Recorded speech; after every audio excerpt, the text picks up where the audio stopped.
interesse podem trazer muito avanço.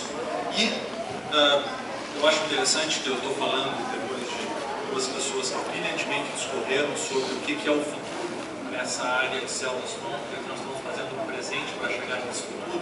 Só que, para quem está no consultório hoje, sendo diagnosticado com esclerose lateral amiotrófica, ou quem está sentado do outro lado da mesa, recebendo o paciente pela primeira vez, o que fazer?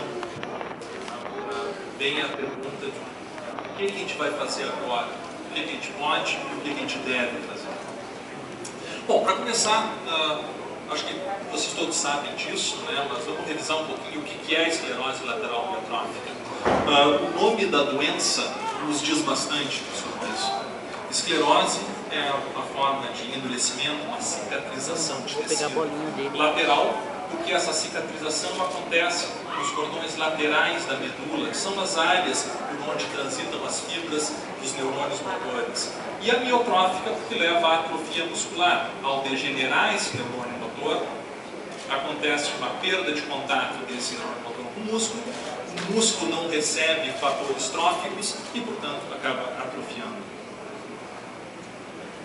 A partir daí, então, dessa degeneração de neurônios motores, tanto neuromotores superiores que saem do córtex motor e descem pelo tronco e pela medula, e neurônios motores inferiores que saem da medula ou do tronco encefálico e vão para os músculos, sejam músculos da deglutição, da fala, ou músculos do movimento dos braços e das pernas, a gente vai acabar tendo sintomas de perda de função motora, isso é, de paralisia, quando afeta músculos apendiculares, ou perda da função de deglutição e da fala, então a disartria e a disfagia, e aquele evento que acaba sendo o evento terminal, na maior parte dos pacientes, que é a insuficiência ventilatória, pela perda do comando dos músculos da respiração. Vocês viram que aproximadamente 10% dos pacientes com esclerose lateral amiotrófica têm uma forma familiar da doença. Nesses casos é fácil de saber o que causa a doença, é a mutação naquele gene específico, um daqueles muitos já foram mencionados,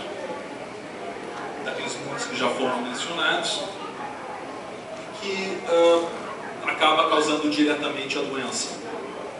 Mas nos pacientes que não têm uma forma genética, não tem a forma familiar, os pacientes com ela esporádica, se imagina que seja uma combinação de uma predisposição individual a reagir a fatores ambientais de uma forma negativa. Então, fatores ambientais que uma pessoa que não tem essa predisposição não gerariam nenhuma doença, acabam levando à degeneração do neurônio motor. E esse processo acontece através de aumento do estresse oxidativo, isso é, lesão pela formação de radicais livres, disfunção mitocondrial, perda da função das organelas respiratórias da célula, excitotoxicidade, isso é, um aumento de atividade excitatória do neurônio que acaba levando à sua lesão. Disfunção de neurofilamentos, que são as estruturas responsáveis pelo trânsito de proteínas dentro do neurônio.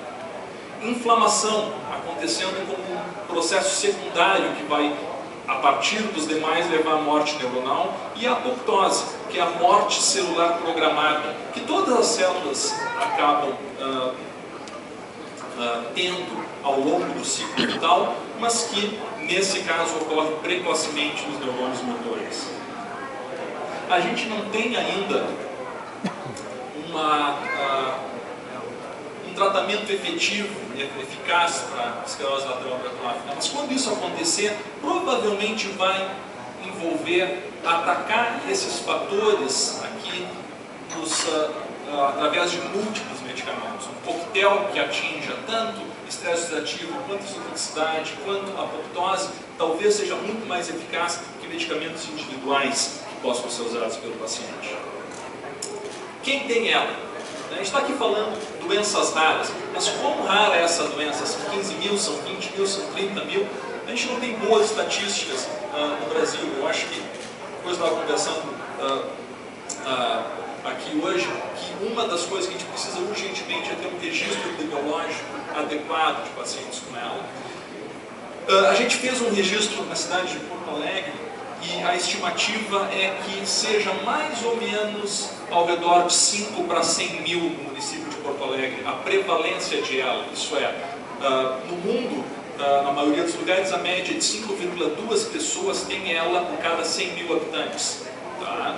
E 1 a 3, a média 1,9 casos novos por 100 mil habitantes por ano. Pois parece pouco, né? Pegar 100 mil pessoas, 1,9, 2, são números baixos. No entanto, se a gente pegar a probabilidade de alguma pessoa que tiver uma expectativa de vida normal desenvolver ela é de 1 para 400. Tá? Então a gente pega um grupo de 400 pessoas, que não é muito, e na verdade, se a gente for ver nessa casa aqui, uma legislatura tem 513 deputados federais, então o grupo que está sentado numa sessão cheia da Câmara, há uma probabilidade muito grande de uma daquelas pessoas vir a desenvolver ela no futuro mesmo, essa doença rara. E eu acho que isso dá uma perspectiva muito mais próxima da gente. É um pouco mais frequente em homens, né? O número atual parece ser 1,5 homens para uma mulher, mas essa diferença está diminuindo, assim como está diminuindo a diferença homem e mulher na maior parte das doenças degenerativas, as mulheres estão alcançando os homens. Um pouco mais em pessoas mais velhas, a média é entre 55 e 65 anos, no entanto, 5% dos pacientes desenvolvem ela antes dos 30 anos de idade. E mesmo 55, 65 anos, ela pega as pessoas no momento produtivo de sua vida. Se fala muito sobre marcadores diagnósticos, né? A doutora Mariana falou sobre a busca da equipe dela em relação ao marcador diagnóstico que auxilie a antecipar isso aqui. A gente tem uma estatística de ao redor de 11 meses, do início dos sintomas até o diagnóstico do paciente. Isso aqui é uma estatística internacional que no Brasil é mais ou menos igual. A gente não tem um retardo muito maior no diagnóstico. Não é porque nós estamos muito bem, é porque o resto do mundo está muito mal. Nós somos ruins em diagnosticar ela. Por quê? Porque é um diagnóstico clínico. Não é uma doença que chegue alguém com um sintoma vago, a gente peça 20 exames de uma lista e, apareceu ela. Não, a pessoa tem que saber, a pessoa tem que conhecer, tem que pensar na doença para diagnosticar a doença.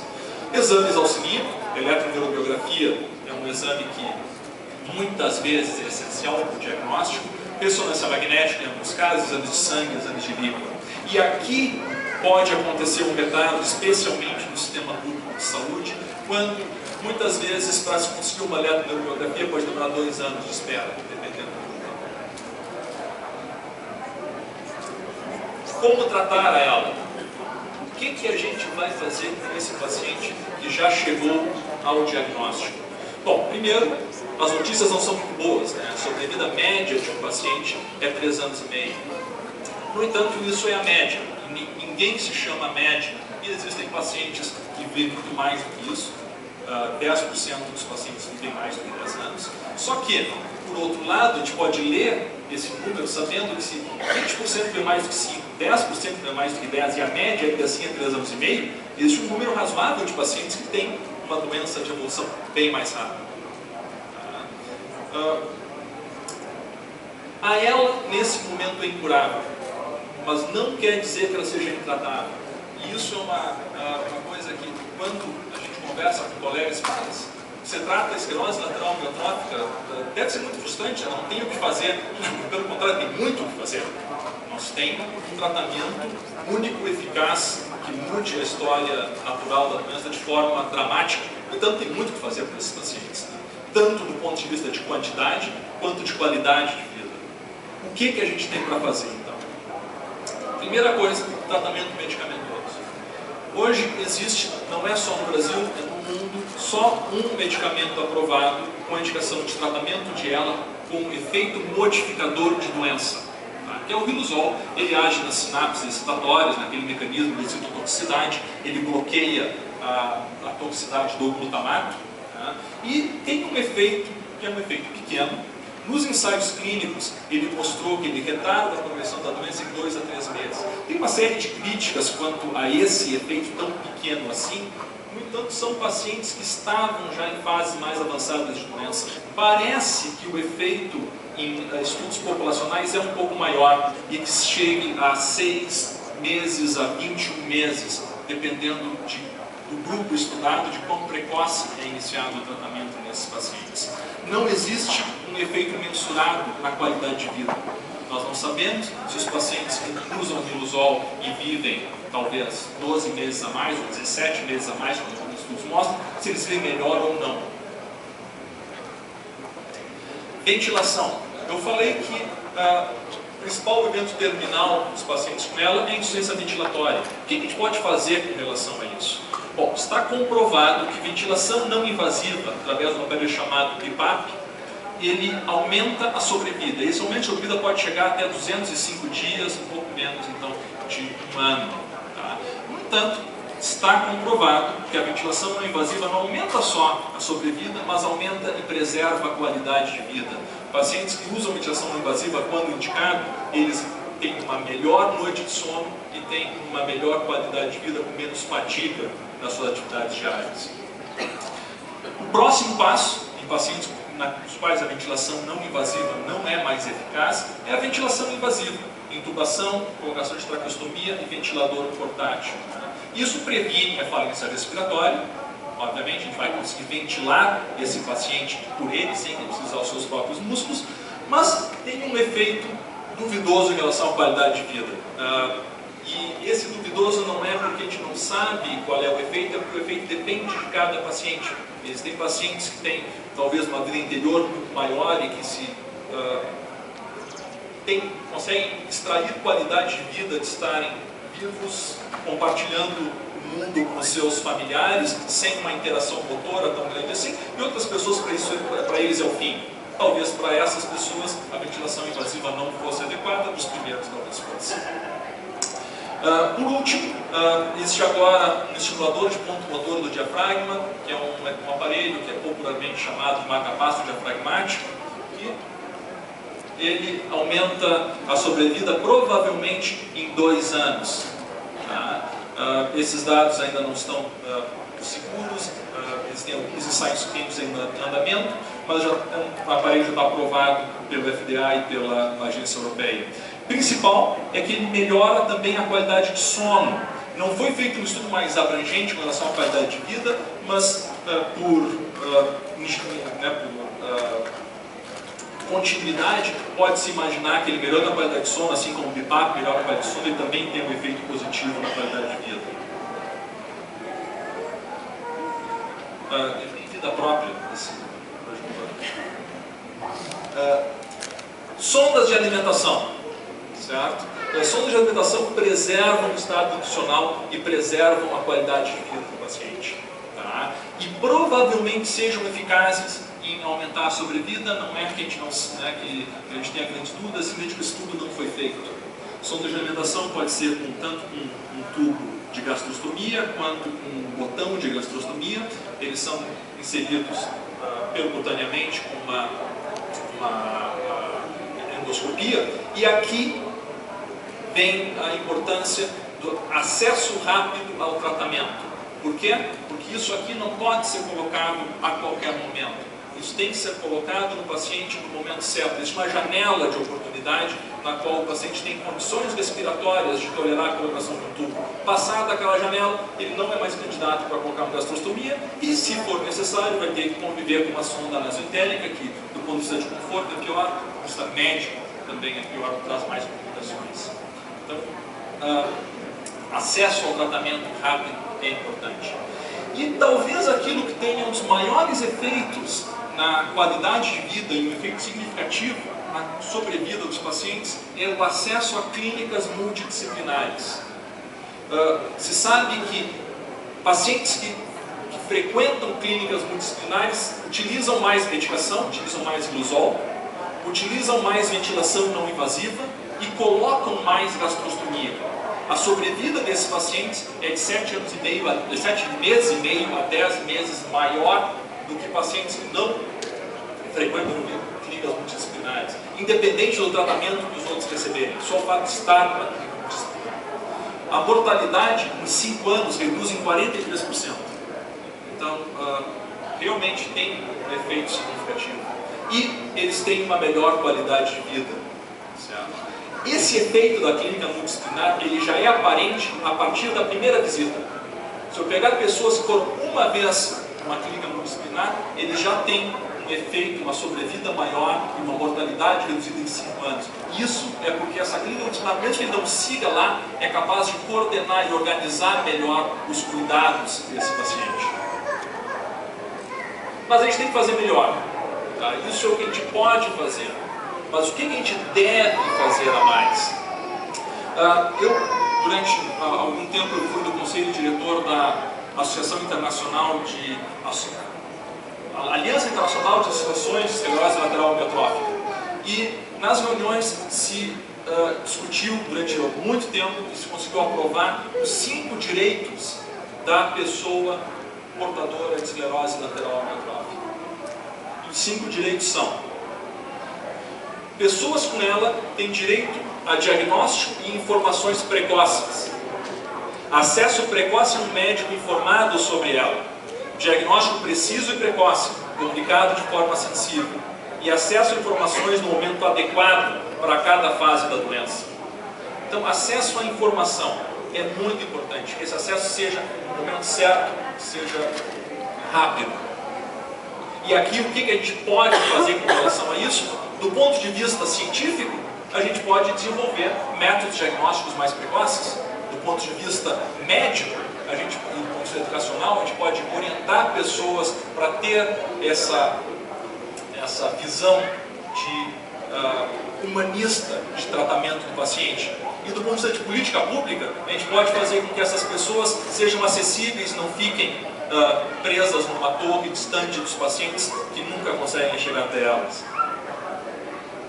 Pessoas com ela têm direito a receber cuidados e tratamentos de qualidade, acesso a serviços de apoio e cuidados gerenciados por profissional de experiência em ela, a importância da clínica multidisciplinar, informação a respeito de equipamentos e cuidados pessoais, intervenções clínicas, tratamentos e terapias. Aquilo que associações como a Brela, por exemplo, têm como bandeira, levar a informação aos pacientes. E acesso ao medicamento Viluzol sempre que possível. Por quê? O único medicamento que nós temos disponível, tínhamos disponível na época que foram formulados esses direitos. Talvez o sonho é que isso se transforme. Acesso ao medicamento Viluzol, ao medicamento B, C, D, E e F.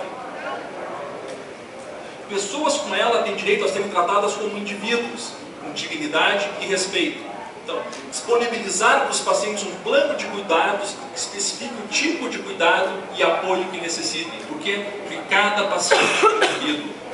O plano de cuidado do indivíduo A não vai ser igual ao do indivíduo B. De novo, a necessidade de ter à disposição dos pacientes centros de referência de cuidados multidisciplinar. Acesso a instrumentos adequados para o planejamento de terminalidade e seguir suas preferências e apoio para seguir suas preferências pessoais. Não existe uma resposta certa e errada com relação a término de vida. Certo? Cada pessoa tem suas crenças, tem suas vontades. Acho que cabe a nós apoiar as decisões de cada paciente baseado numa decisão informada e informá-los o suficiente para que eles possam tomar as decisões que venham a tomar. Acesso a aparelhos de comunicação apropriados, seja uma tábua de letras com o pessoal treinado para interpretar, seja um aparelho de interface com o computador. E oportunidades de envolverem-se em pesquisas, se desejado. E aqui entrando a responsabilidade, de novo, centros de pesquisas, de médicos que trabalham com isso e do poder público em não colocar entraves para que coisas que possam ser benéficas para os pacientes acabem chegando até eles. Pessoas com ela têm direito a maximizar sua qualidade de vida, acesso no momento certo a equipamentos, adaptações domiciliares e alojamento adequado, acesso a benefícios sociais por incapacidades que sejam apropriados e no momento certo. Isso foi discutido aqui já hoje, né? Que pacientes não precisem esperar meses para obter um benefício de aposentadoria.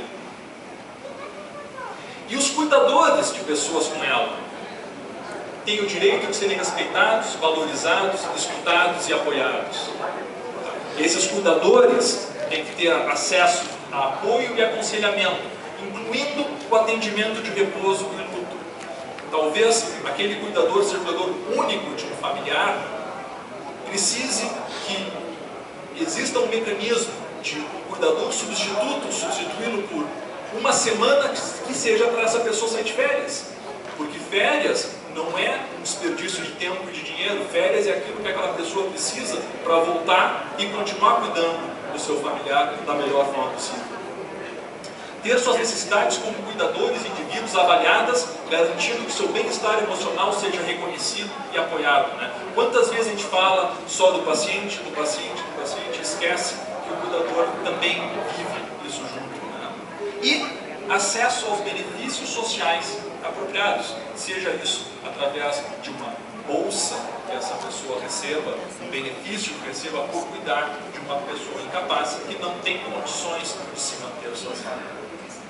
Eu acho que, em relação a isso, ela tem muito que ser feito em condição de políticas públicas.